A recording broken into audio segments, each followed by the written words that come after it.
That's no natural earthquake.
Which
I'm not up to that just yet.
Exile.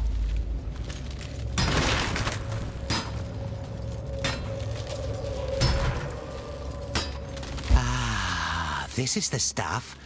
Good nose, Exile. You find more and I'll come right over. Don't touch it though. Stuff will send you mad without the right precautions. You think I want to be dressed like this? Tell you what, how about we take a look around my mine? Talk to me when you're ready to go. Ah, this is the stuff.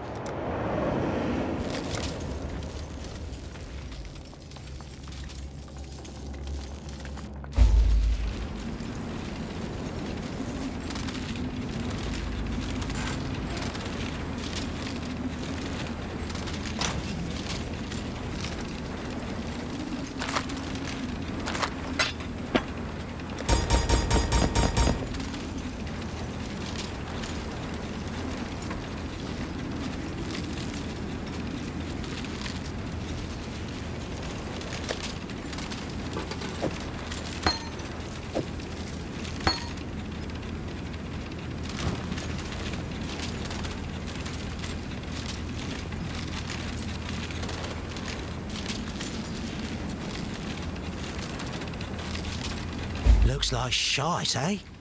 Well, don't judge a mine by its entrance. Eternals used to pull all sorts of goodies out of these rocks, and they never had my secret weapon. Just inside the mine shaft is my creaky little crawler. Took one of the old Eternal torture devices and repurposed it. Oh, it can still tear your skin off like peeling a fruit, but hopefully it won't try to. Instead, it can lay down a daisy chain of lights powered by that voltaxic sulfite. You'll want to be on the lookout for more of that, mind you. This big beauty next to me, my pride and joy, feeds crawler with refined and purified sulfite, and it's capable of taking all sorts of the raw materials strewn below ground and turning them into sources of light and explosive. The darkness within those walls is unnatural. It does not fade in the presence of light. It retreats like a living beast. I'd not wander too far from the lamps if I were you.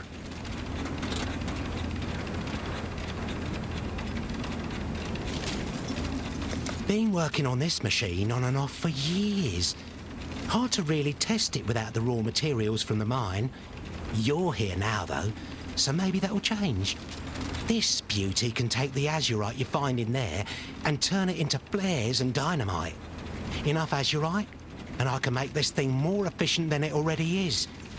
Able to hold a lot more sulfite and able to make better flares and dynamite.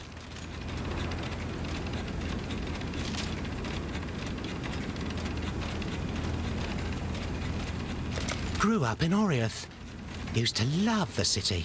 Spent my youth combing the woods around it for sulfite. No one else knew how to handle the stuff, but the Templar had a voracious appetite for it. Needed it to power whatever godforsaken machines they were building.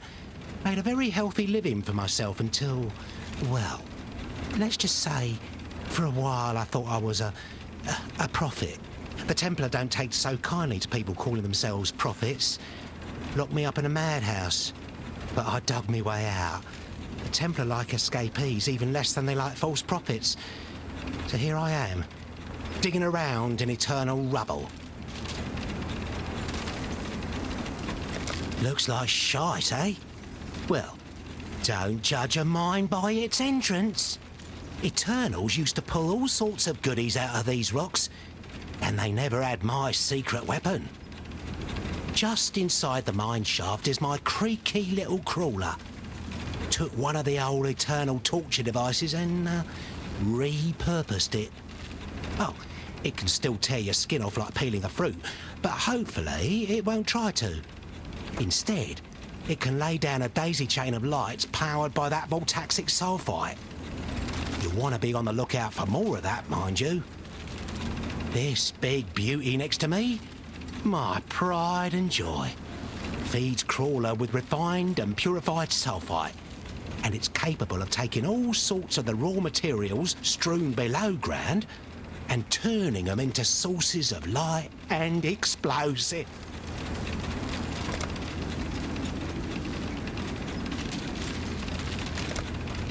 Ta-da!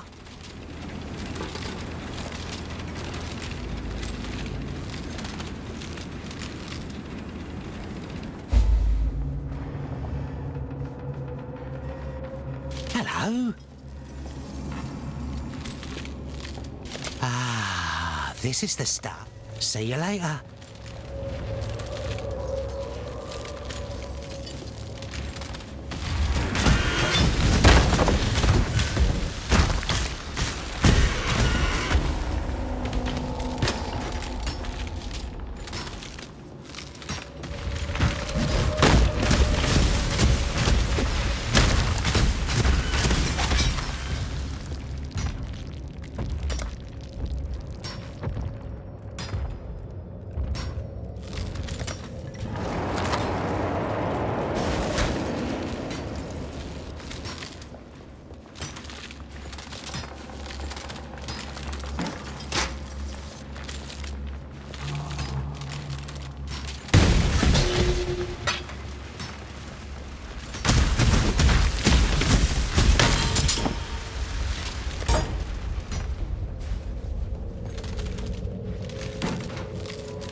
This'll do nicely, Exile. Greetings.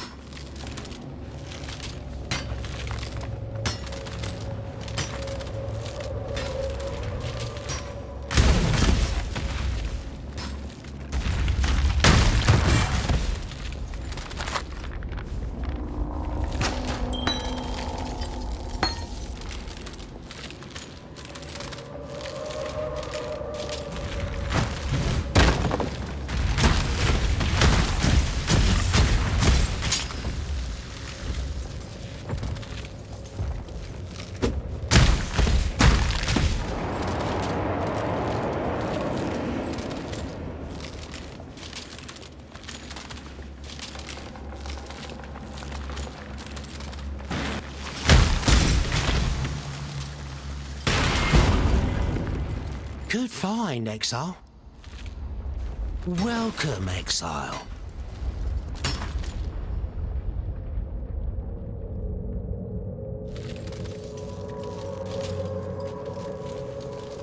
Hello. Ah, this is the...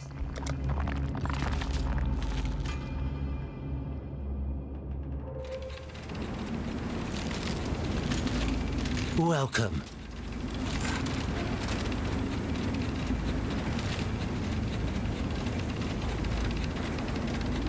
Looks like shite, eh? Well, don't judge a mine by its entrance. Eternals used to pull all sorts of goodies out. Stay in the light.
Feels like something stirring in its sleep.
From one fighting woman to another, Dishrit.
approach.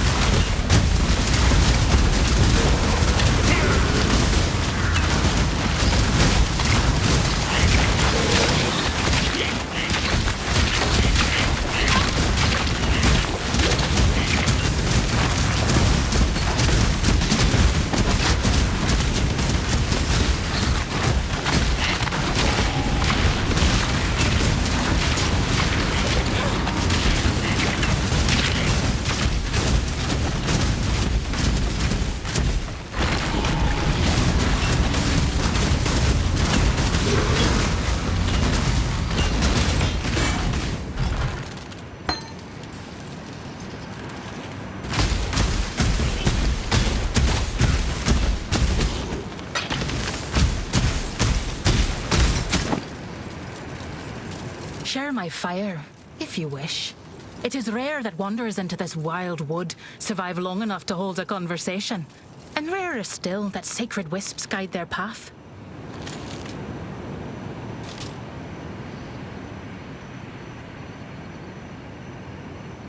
I can teach you, if you are so inclined. Sacred wisps have chosen to light your way. Who am I to disagree with the Dreocht?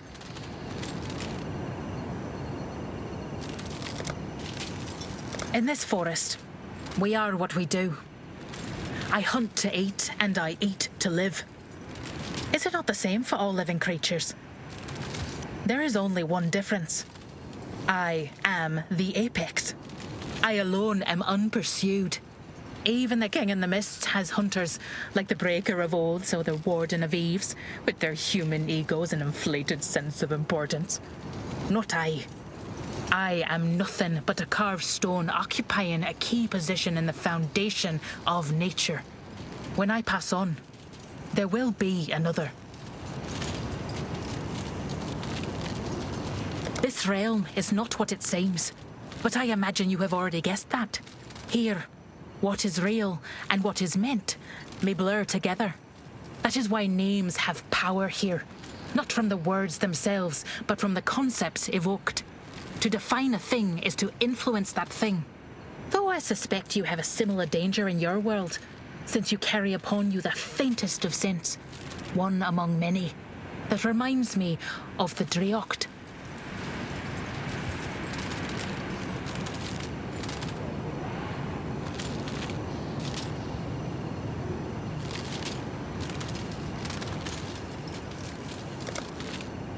You might call her a goddess. I might call them Sisters Three. Others might call them the collective will of nature itself. We may all be right. They exist within this wild wood. Or perhaps they are the wild wood. To create this realm, the Dreocht gave so many pieces of themselves so widely and so deeply that little remained. Fragments in every tree, every rock, and every animal. A voice, sometimes, to a chosen few. Or so I've been told by travellers through these lands. There were many who walked these paths in the early seasons. The mists were once far more welcoming, and brought warmth and light that both your realm and ours would otherwise lack. That was a very long time ago, more seasons than I can number. Travellers they were, for this was never their destination. Merely a route on the path to somewhere else. The same as a dream lies betwixt sleep and waking.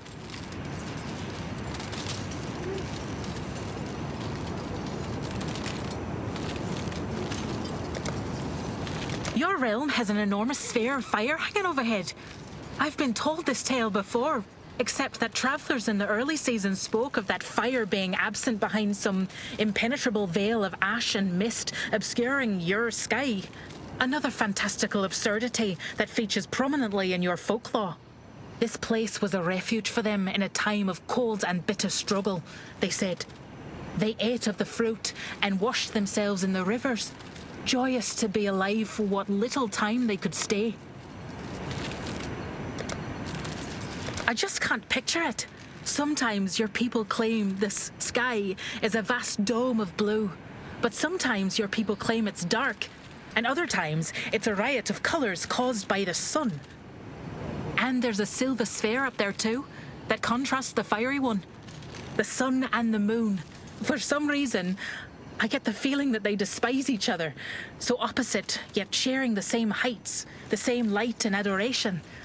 Brings a sad tear to my eye, though I know not why. That closeness should bring love and cooperation, not hatred and jealousy. Here I go, making up my own tall tales. You'll have to forgive me for my flight of fancy. Such imaginings are dangerous in the wild wood. It was so long ago now.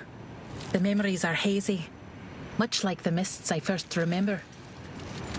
I have always run this forest, even before there were paths. I may have even forged many of those paths myself, with repeated footfalls over the timeless cycle of seasons. The forest was young then, and so was I. There were far more of the Magi too, if you've met any of them. In some ways, this realm was lovingly crafted for them by the Driocht. In some ways, the Magi built this realm for the Driocht out of loving devotion. It might be that devotion that drew the King in the Mists here. Belief is the only power in all of creation that can make real that which is not. I have no quarrel with him.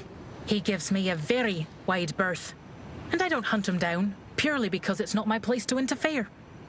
He and the Magi have fought over this realm for countless seasons.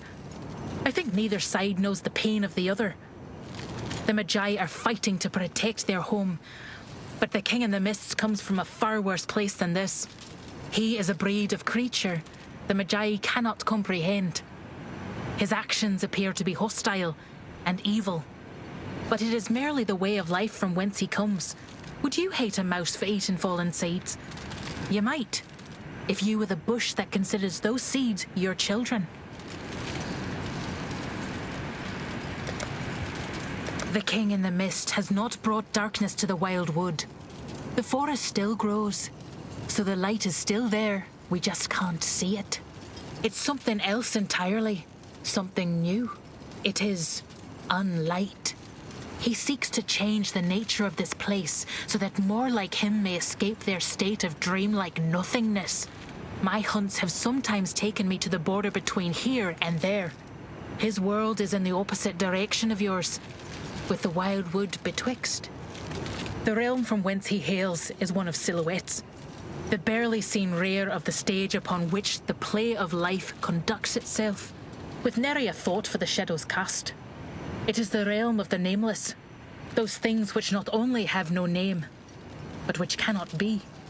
Theirs is a perspective of endless agony and sorrow. They cannot have children in the violet unlight of that realm, and thus their progeny are consigned to the same fate of nameless non-existence. Their numbers grow without end, comprising all the things that can never be, and the quiet roar of silence becomes more and more deafening as they clamour in fear and pain for release. My heart goes out to them, but there is nothing anyone can do. If I could name them, I would. But how do I name something I can't think of? The nameless were brought here long ago, when a traveller accidentally named the Porcelain Queen, causing her to become real. Her kingdom in your world is gone now.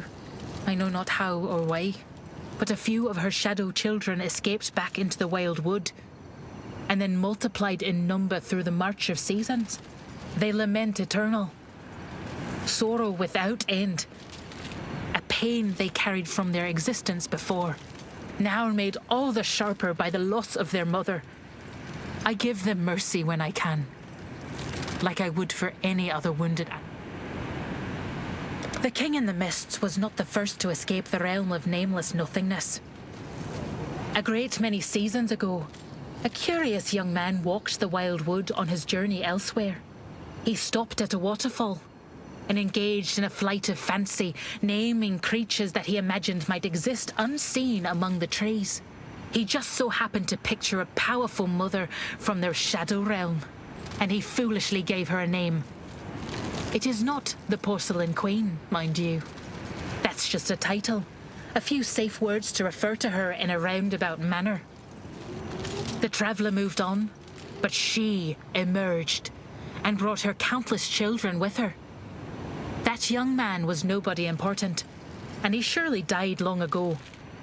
But his idle imaginings and his casual naming led to a tale of untold tragedy and pain that is still playing out even now. When the denizens of the Wildwood tell you not to use true names, they mean it. This was supposed to be a sacred realm of peace and prosperity for the Magi, and then too, for the rest of their people from your world. The Wildwood was meant to be a gift. A subtle sorrow creeps upon my heart when I think about what this place was supposed to be, but never achieved. Perhaps the Dreocht gave too much of themselves. Or perhaps nature simply has a way of growing and changing beyond anyone's control. It is still possible that the Magi recover in numbers and strength and reclaim the forest. But if they don't, such is the cycle of life and death. It is not my place to interfere. You know Einhar. He was actually the first person I ever met. My earliest memory is of running alongside him on a hunt, though I know not when it began, or from whence we hailed. Like waking from a dream and falling into one, both. And you know what else? He somehow knew my name. My real name, that I've never told anyone. He said he loved me. And I knew he meant it, all things considered. It's a treasure of a first memory to have.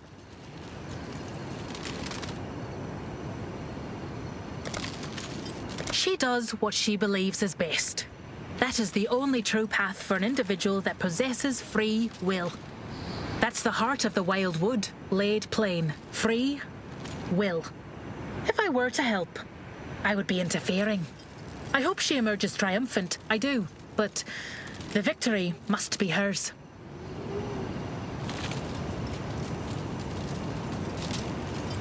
He does what he believes is best. That is all any thinking creature can do. I do not approve of his use of the dead, as prey should be eaten, not enslaved. But even the natural order has a shadow. I cannot begrudge the darkness, lest I begrudge the light. The Dreocht once gave the people of your world a special kind of wood. One which grows at the dark borders of this realm and the next. An unnamed heartwood, of a kind that even the trickster had no power over.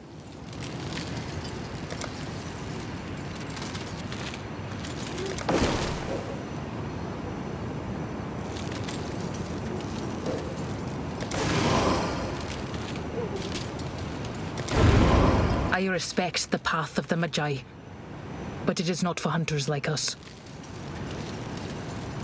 The will of the Dreocht shall be my guide. Climb in the hierarchy of the wilds will not be easy. A great many nameless creatures crawl the Wildwood, existing in perpetual agony and sorrow. They are dangerous, and they deserve mercy, so they shall be your prey. When you have completed your hunt, return to me, and we will train together.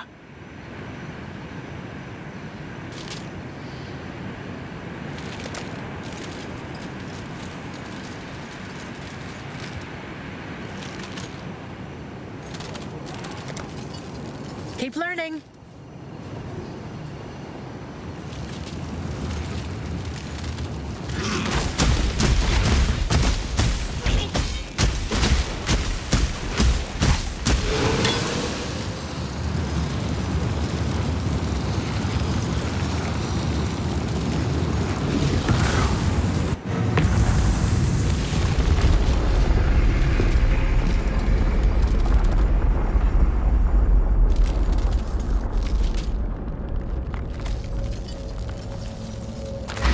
One deeply troubled mountain.